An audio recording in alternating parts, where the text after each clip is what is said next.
Hello, Poland.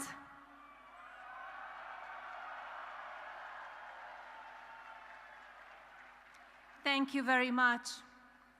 My husband and I have enjoyed visiting your beautiful country. I want to thank President and Mrs. Duda for their warm welcome and their generous hospitality. I had the opportunity to visit the Copernicus Science Center today and found it not only informative, but thoughtful in its mission, which is to inspire people to observe, experiment, ask questions, and seek answers. I can think of no better purpose for such a wonderful science center. Thank you to all who were involved in giving us the tour, especially the children who made it such a wonderful experience. As many of you know, a main focus of my husband's presidency is safety and security of the American people. I think as all of us can agree, people should be able to live their lives without fear, no matter what country they live in. That is my wish for all of us around the world. Thank you again for this wonderful welcome to your very special country. Your kindness and gracious hospitality will not be forgotten. And now it is my honor to introduce to you my husband, the President of the United States, Donald J. Trump.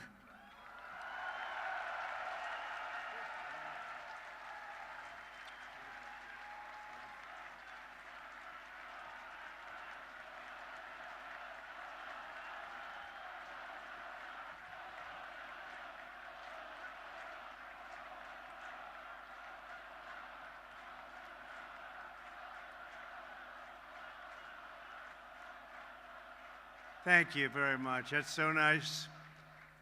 The United States has many great diplomats, but there is truly no better ambassador for our country than our beautiful First Lady, Melania. Thank you, Melania. That was very nice. We've come to your nation to deliver a very important message. America loves Poland, and America loves the Polish people. Thank you. The Poles have not only greatly enriched this region, but Polish Americans have also greatly enriched the United States, and I was truly proud to have their support in the 2016 election.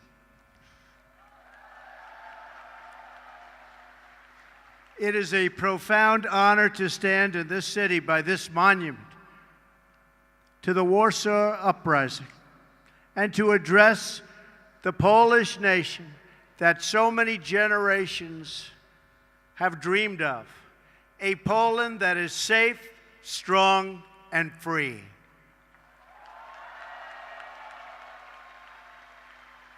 President Duda and your wonderful First Lady, Agata, have welcomed us with the tremendous warmth and kindness for which Poland is known around the world. Thank you.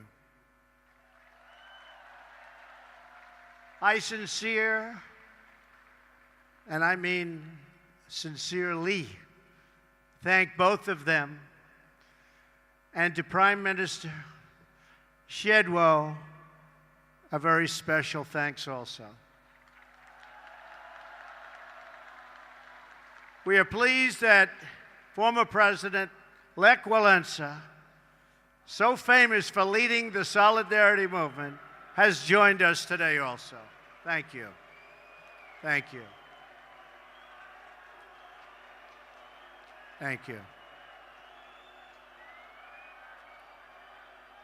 On behalf of all Americans, let me also thank the entire Polish people for the generosity you have shown in welcoming our soldiers to your country. These soldiers are not only brave defenders of freedom, but also symbols of America's commitment to your security and your place in a strong and democratic Europe.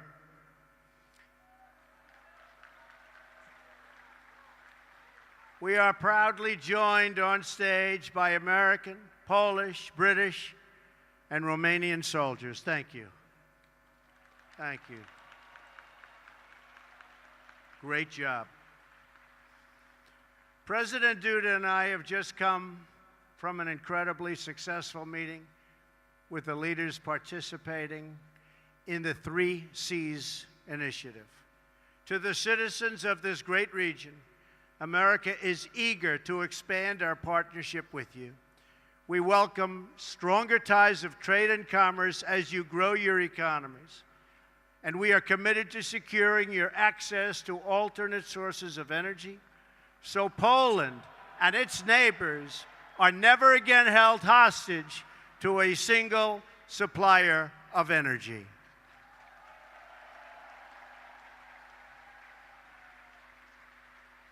Mr. President, I congratulate you, along with the President of Croatia, on your leadership of this historic 3 Cs initiative. Thank you. This is my first visit to Central Europe as president, and I am thrilled that it could be right here at this magnificent, beautiful piece of land. It is beautiful. Poland is the geographic heart of Europe. But more importantly, in the Polish people, we see the soul of Europe. Your nation is great because your spirit is great, and your spirit is strong.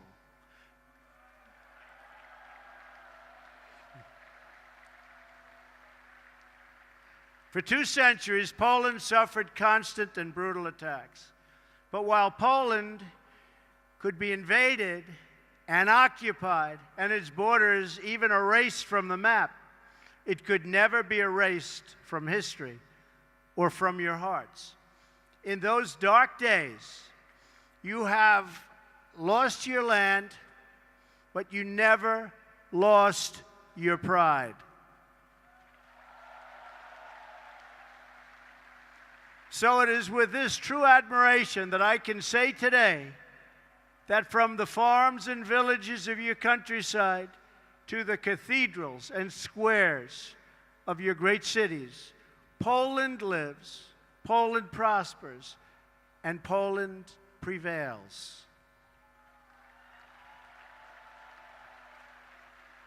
Despite every effort to transform you, oppress you, or destroy you, you endured and overcame.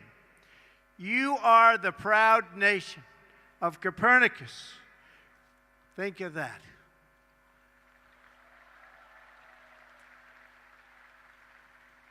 Chopin, St. John Paul II. Poland is a land of great heroes.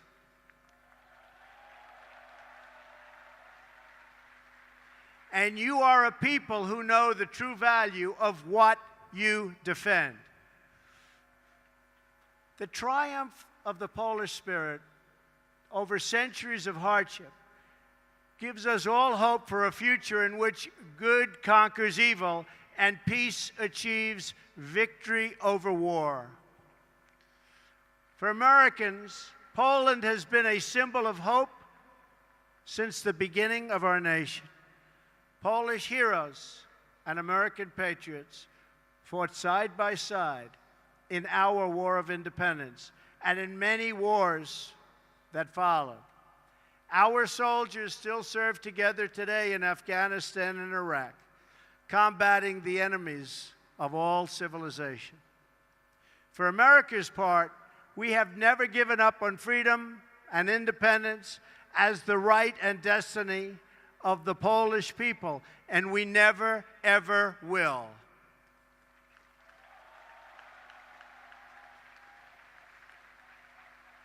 Our two countries share a special bond forged by unique histories and national characters. It's a fellowship that exists only among people who have fought and bled and died for freedom. The signs of this friendship stand in our nation's capital. Just steps from the White House, we've raised statues of men with names like Pulaski and Kosciuszko.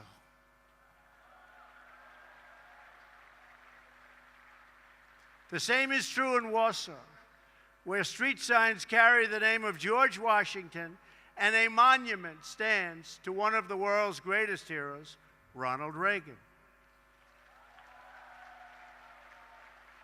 And so I am here today, not just to visit an old ally, but to hold it up as an example for others who seek freedom and who wish to summon the courage and the will to defend our civilization.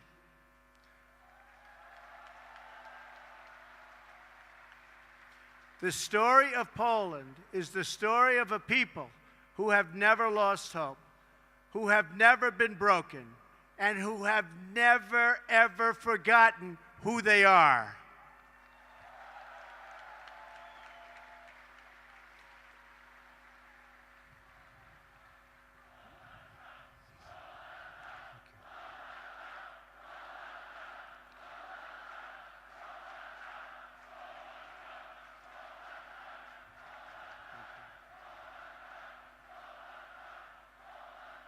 Thank you so much. Thank you. Thank you so much. Such a great honor. This is a nation more than 1,000 years old. Your borders were erased for more than a century and only restored just 1 century ago. In 1920, in the miracle of Vistula, Poland stopped the Soviet army bent on European conquest.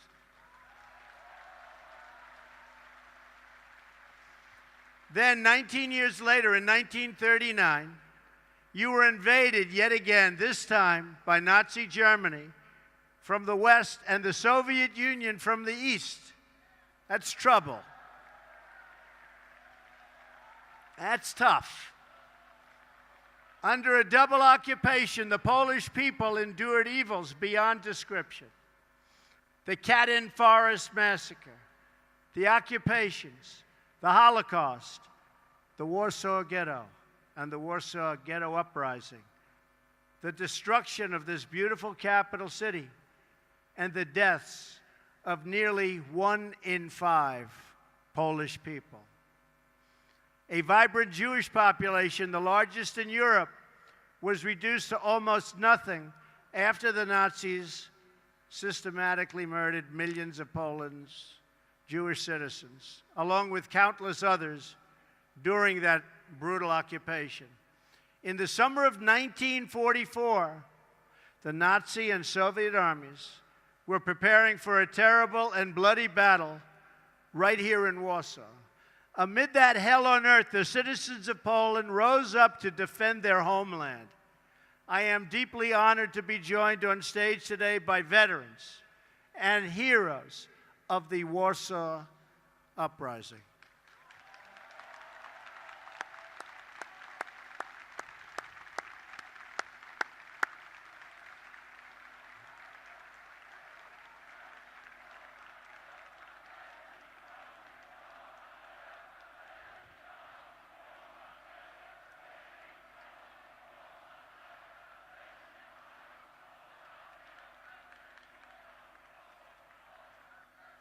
What great spirit.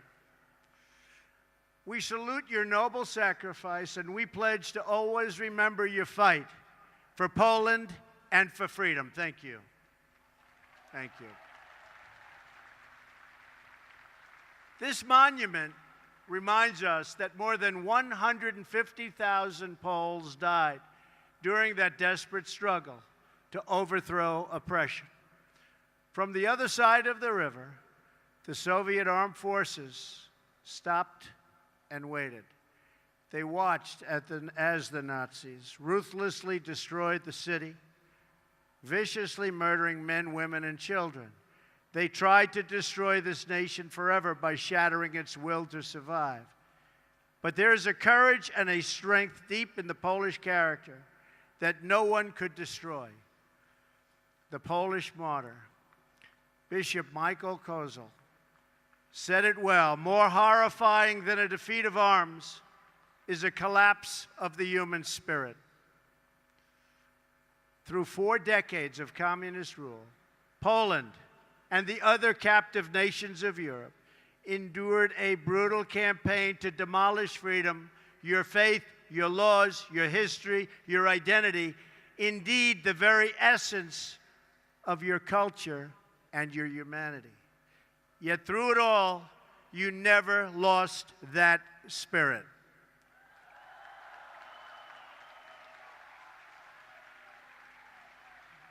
Your oppressors tried to break you, but Poland could not be broken.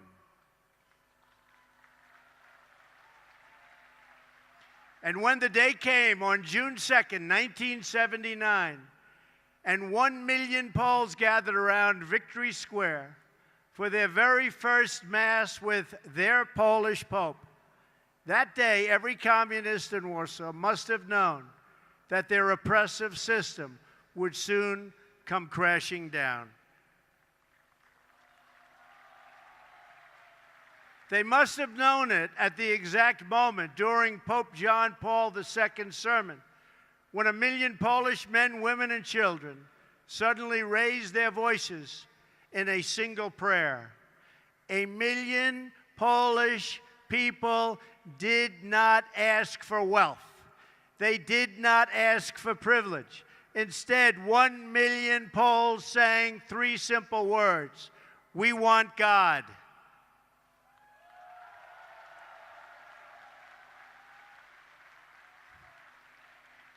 In those words, the Polish people recalled the promise of a better future. They found new courage to face down their oppressors. And they found the words to declare that Poland would be Poland once again. As I stand here today before this incredible crowd, this faithful nation, we can still hear those voices that echo through history. Their message is as true today as ever. The people of Poland, the people of America, and the people of Europe still cry out, "We want God."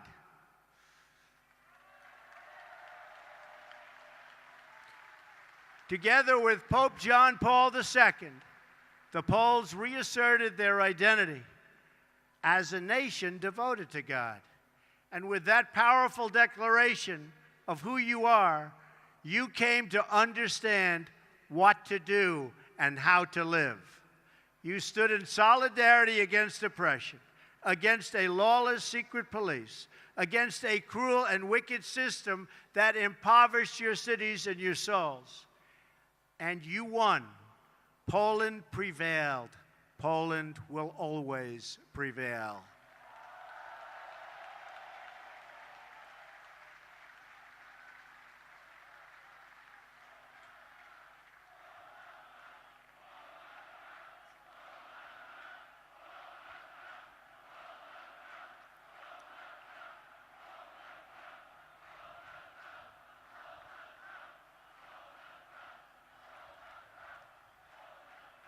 Thank you.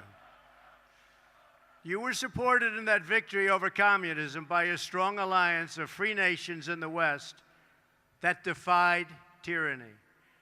Now among the most committed members of the NATO alliance, Poland has resumed its place as a leading nation of a Europe that is strong, whole, and free.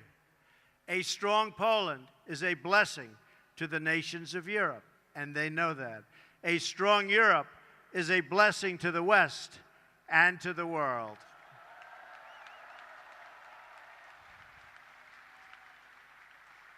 "100 years after the entry of American forces into World War I, The transatlantic bond between the United States and Europe is as strong as ever, and maybe in many ways even stronger. This continent no longer confronts the specter of communism. But today we're in the West, and we have to say there are dire threats to our security and to our way of life. You see what's happening out there. They are threats.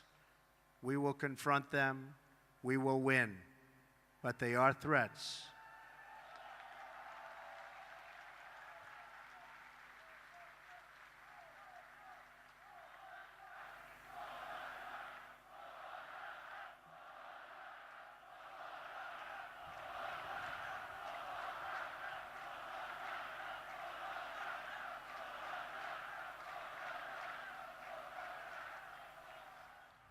We are confronted by another oppressive ideology, one that seeks to export terrorism and extremism all around the globe. America and Europe have suffered one terror attack after another. We're going to get it to stop.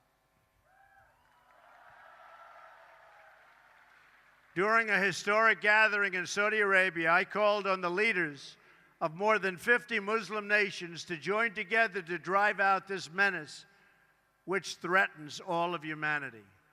We must stand united against these shared enemies to strip them of their territory and their funding and their networks and any form of ideological support that they may have.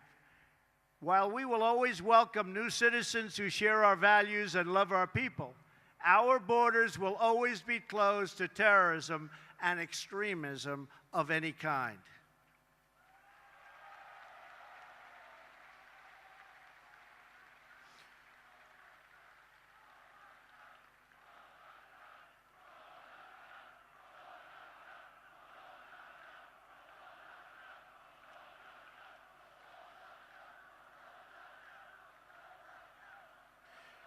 We are fighting hard against radical Islamic terrorism, and we will prevail. We cannot accept those who reject our values and who use hatred to justify violence against the innocent. Today, the West is also confronted by the powers that seek to test our will, undermine our confidence, and challenge our interests. To meet new forms of aggression, including propaganda, financial crimes, and cyber warfare, we must adapt our alliance to compete effectively in new ways and on all new battlefields. We urge Russia to cease its destabilizing activities in Ukraine and elsewhere, and its support for hostile regimes, including Syria and Iran, and to instead join the community of responsible nations in our fight against common enemies and in defense of civilization itself.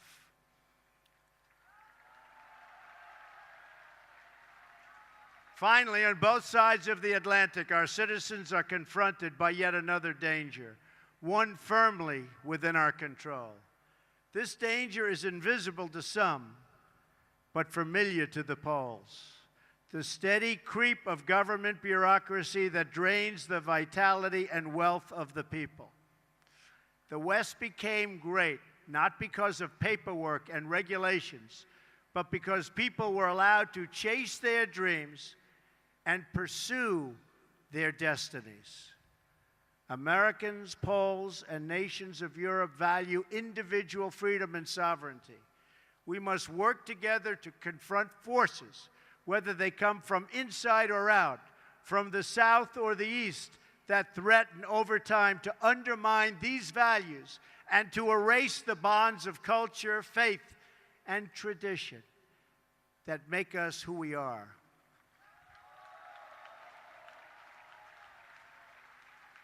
If left unchecked, these forces will undermine our courage, sap our spirit, and weaken our will to defend ourselves and our societies. But just as our adversaries and enemies of the past learned here in Poland, we know that these forces, too, are doomed to fail if we want them to fail. And we do indeed want them to fail. They are doomed not only because our alliance is strong, our countries are resilient, and our power is unmatched. Through all of that, you have to say everything is true. Our adversaries, however, are doomed because we will never forget who we are. And if we don't forget who we are, we just can't be beaten. Americans will never forget. The nations of Europe will never forget. We are the fastest and the greatest community. There is nothing like our community of nations. The world has never known anything like our community of nations. We write symphonies. We pursue innovation. We celebrate our ancient heroes, embrace our timeless traditions and customs, and always seek to explore and discover brand new frontiers. We reward brilliance. We strive for excellence and cherish inspiring works of art that honor God. We treasure the rule of law and protect the right to free speech and free expression. We empower women as pillars of our society and of our success. We put faith and family, not government and bureaucracy, at the center of our lives, and we debate everything. We challenge everything. We seek to know everything so that we can better know ourselves. And above all, we value the dignity of every human life, protect the rights of every person, and share the hope of every soul to live in freedom. That is who we are. Those are the priceless ties that bind us together as nations, as allies, and as a civilization. What we have, what we inherited from our, and you know this better than anybody, and you see it today with this incredible group of people. What we've inherited from our ancestors has never existed to this extent before. And if we fail to preserve it, it will never, ever exist again. So we cannot fail. This great community of nations has something else in common. In every one of them, it is the people, not the powerful, who have always formed the foundation of freedom and the cornerstone of our defense. The people have been that foundation here in Poland, as they were right here in Warsaw. And they were the foundation from the very, very beginning in America. Our citizens did not win freedom together, did not survive horrors together, did not face down evil together, only to lose our freedom to a lack of pride and confidence in our values. We did not, and we will not. We will never back down.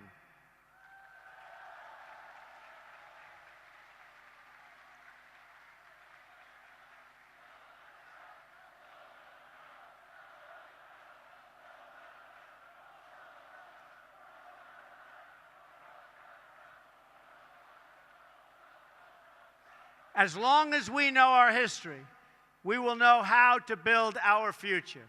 Americans know that a strong alliance of free, sovereign, and independent nations is the best defense for our freedoms and for our interests. That is why my administration has demanded that all members of NATO finally meet their full and fair financial obligation.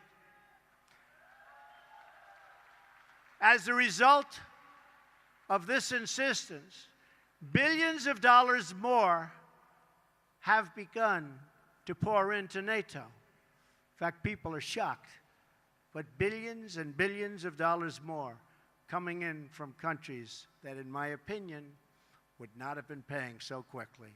To those who would criticize our tough stance, I would point out that the United States has demonstrated, not merely with words, but with its actions, that we stand firmly behind Article 5, the mutual defense commitment.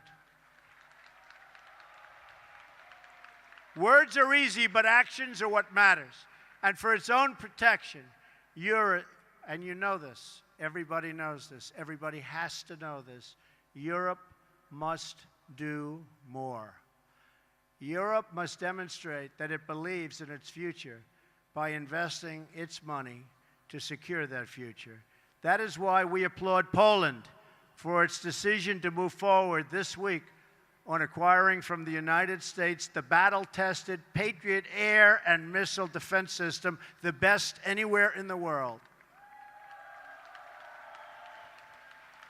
That is also why we salute the Polish people for being one of the NATO countries that has actually achieved the benchmark for investment in our common defense.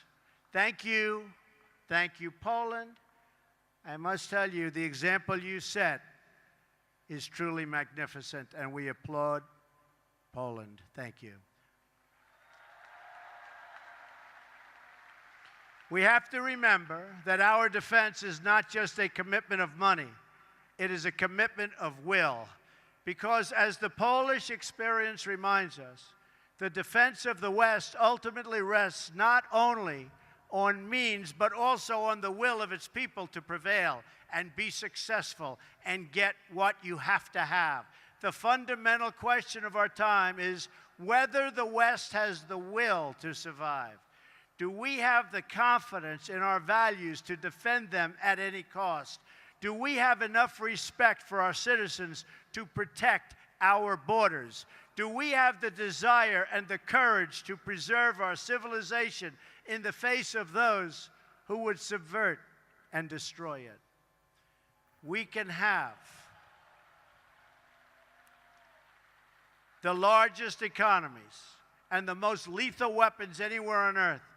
But if we do not have strong families and strong values, then we will be weak and we will not survive. If anyone forgets the critical importance of these things, let them come to one country that never has. Let them come to Poland.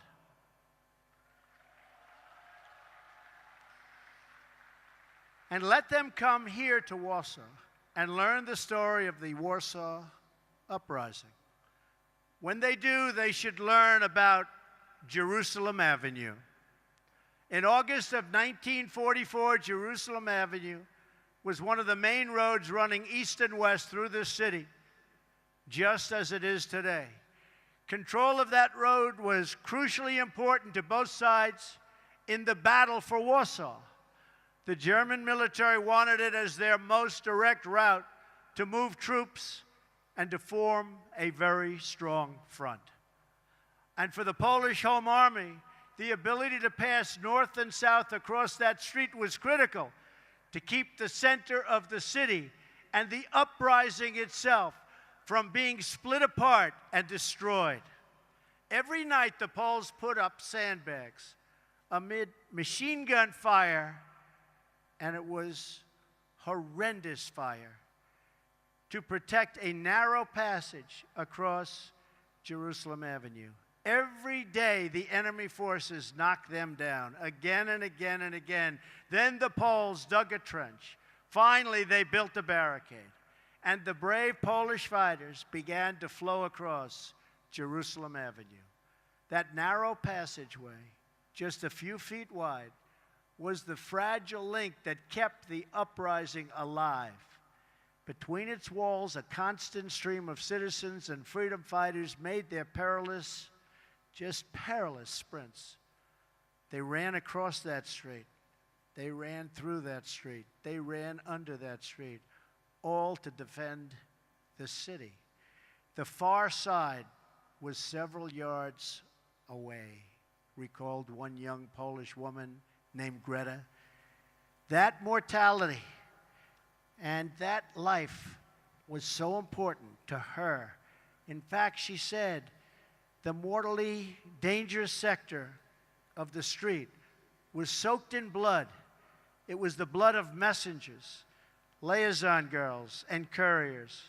Nazi snipers shot at anybody who crossed. Anybody who crossed, they were being shot at. Their soldiers burned every building on the street, and they used the poles as human shields for their tanks in their effort to capture Jerusalem Avenue. The enemy never ceased its relentless assault on that small outpost of civilization. And the Poles never ceased its defense. The Jerusalem Avenue passage required constant protection, repair, and reinforcement. But the will of its defenders did not waver, even in the face of death. And to the last days of the uprising, the fragile crossing never, ever failed. It was never, ever forgotten. It was kept open by the Polish people. The memories of those who perished in the Warsaw Uprising cry out across the decades, and few are clearer than the memories of those who died to build and defend the Jerusalem Avenue crossing. Those heroes remind us that the West was saved with the blood of patriots, that each generation must rise up and play their part in its defense.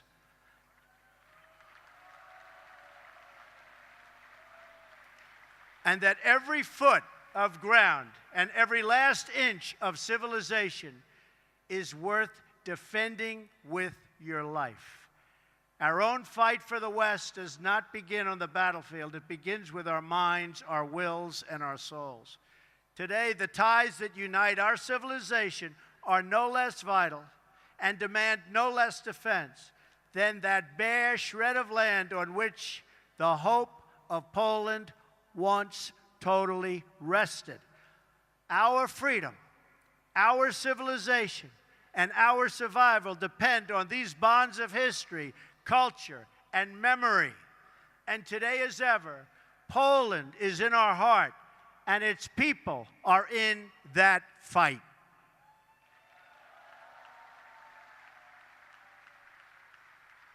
Just as Poland could not be broken, I declare today for the world to hear that the West will never, ever be broken.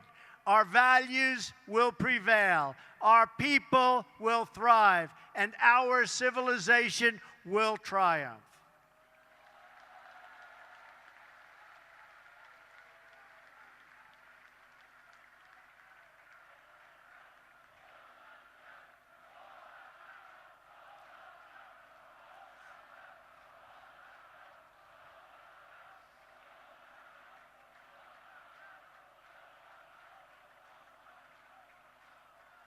Thank you. So together, let us all fight like the Poles, for family, for freedom, for country, and for God. Thank you. God bless you. God bless the Polish people. God bless our allies. And God bless the United States of America. Thank you. God bless you. Thank you very much.